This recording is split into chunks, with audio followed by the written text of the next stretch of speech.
Hey everyone, KD here for a special Geeks on the Go video. Today I'm going to be showing you our entry for the architecture competition on the Hive. Now this one has taken us a long time, but basically what we decided to do was model it on the Jurassic Park Visitor Center from the original movie. So, let's take a look. Here you can see the exterior of it. Now we use the exterior to kind of make the scale, if you get what I mean.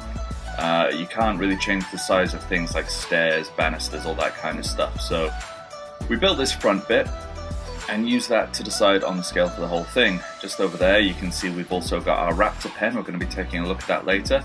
But first of all, if I just hop on my snow owl here, we're going to go take a look at a literal bird's eye view of the building. So you can see now how big this thing was. We actually managed to find some blueprints and 3D models of the visitor center online, and we used those to map it out using foundations and then filled them in, stuck the walls up, and then started prettying the place up. The cone thatch roof alone probably took me a solid, I don't know, about 5 hours at least. Not including the time it took to actually just farm the materials for it. The booster we're on at the moment is a 6 times boosted one, so it is better than official, but it's not crazy boosted when it comes to getting those materials. Right, so let's hop off and go take a look inside.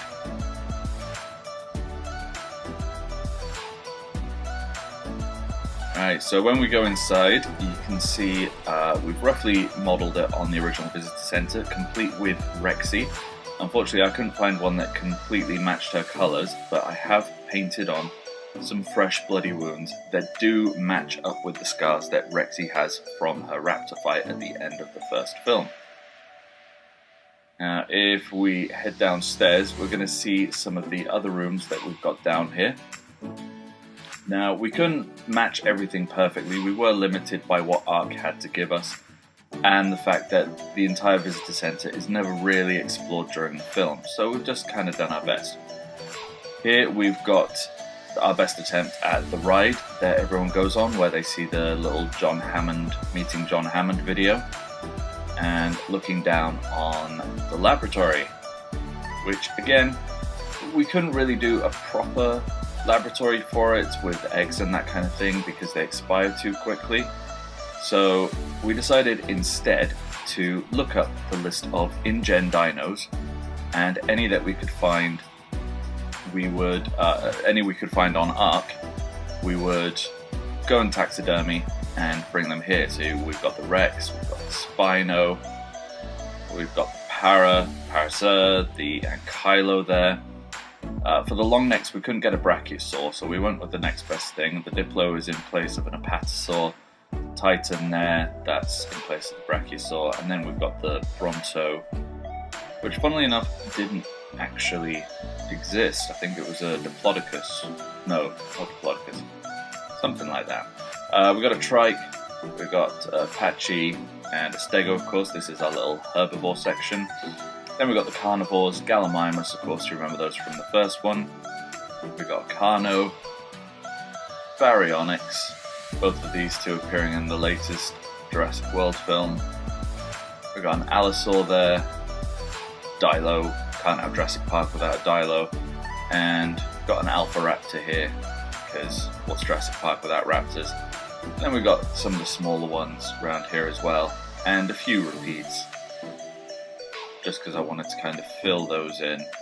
And of course you can see the Pteranodon up there as well. Still got a few to fill in, just deciding which ones to go with. And over here, the only aquatic dinosaur in Jurassic Park, the Mosasaur.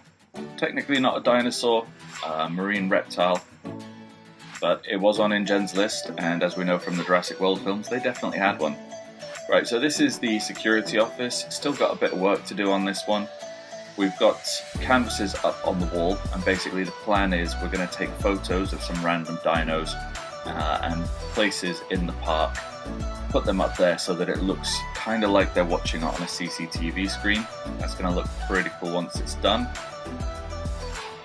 Now, I'm closing up everything here, but I have unlocked this, so it is available for anyone on the Hive server to come and check it out. If you're not on the Hive server, it is a really great community. It's probably the best Ark server that I've been on in a while. It's a full cluster. Here we are, we're in the restaurant now. So I used the S Plus to get those cool windows there. We're still filling in tables and that kind of thing. The main reason I'm putting this video out now is because of the deadline for the competition, but I do plan to add to this as much as possible. Got a lovely view there. I did have to go around and kill a few things before starting this video because this is not the safest area, and you do not want to be in this restaurant when Rexes start wandering around because they will smash through the glass. Alright, this one's actually one of my favourite rooms. It's very simple, but this is the kitchen. You can imagine Tim and Ellie crawling around in here, trying to avoid the velociraptors. I did put a few things in, like the grills and the bench there, just to give it that feel. Here's the walk-in freezer, and this is one of my favourite touches in the entire park. Inside, it is actually a working freezer. We've got fridges in here, we've got the air conditioners, but I've also got this raptor, which I've painted white so that it looks frozen, just like the one that Tim and Ellie managed to trap in there. Because we never do get to see what happens to that little girl. Alright, so that is the main compound. We're now basically just going to run back through the whole thing now, closing the way off. In total, this build, we used well over I'd say 3,000 different blocks, be they walls, foundations, windows, whatever. Literally to the point where there is a whole part of the building that we can't actually build on anymore because we've gone over the limit. The roof alone, like I said earlier, it took me about 5 hours, not including time to go get the resources. It is the combination of a mammoth, an elk, an ankylo, and a dodi to get all of the equipment, or all the materials even, and had a lot of help from the rest of my tribe. This bit here, probably not going to be able to count it within the competition as it is technically a separate structure, but I thought it would really add to it. It is my take on the raptor pen from the first film. Again, managed to find 3D models and blueprints of it online, so I based it on there and just tried to make it work as much as I possibly could with the limited materials that Ark actually provides. You find yourself having to get very creative here with Ark. So if we go and take a look up here, you can see the wires running across the top, kind of like the electric fence. These are actually just normal electric cables and actually go out to power the lights that surround it. If you come here at night, it is incredibly well lit, to the point where you actually have to turn your gamma levels down so that you don't get blinded by it. But yeah, if we come and have a look here, we've got 3 raptors in there. One of them you can't see at the moment, we've actually nicknamed Clever Girl. She was the highest level one. And we've got the double gates just to make sure those little raptors don't get out.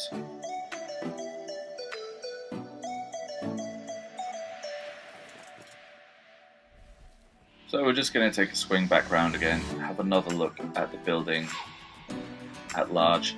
Got the rain effects now, that's very Jurassic Park one. You gotta have darkness, you gotta have rain, and there's the lightning just to make it that little bit better. But yes, so we built this using the new S Plus mod. No creative control was used, that was one of the rules. We couldn't use any admin commands, not that we have access to them on this server anyway. And of the tribe, there were a total of 5 of us working on it, with me doing the primary sort of architecture level of it, and the others helping wherever I needed them to, so big thanks to the rest of the Geeks on the Go tribe. I hope you've liked the video, and I hope you do consider us here. If you want to come and check the place out, I'm just going to show you the coordinates for it now, if this will work. There we go. So we're at 36.3 and 31.3. If you want to come and check it out, it's on the center, it's on the big floating island. You can't really miss it. It is massive. There it is on the map for you as well, just in case you weren't sure. and hopefully we'll see you there. Thank you very much, and remember, keep it nerdy. Bye-bye.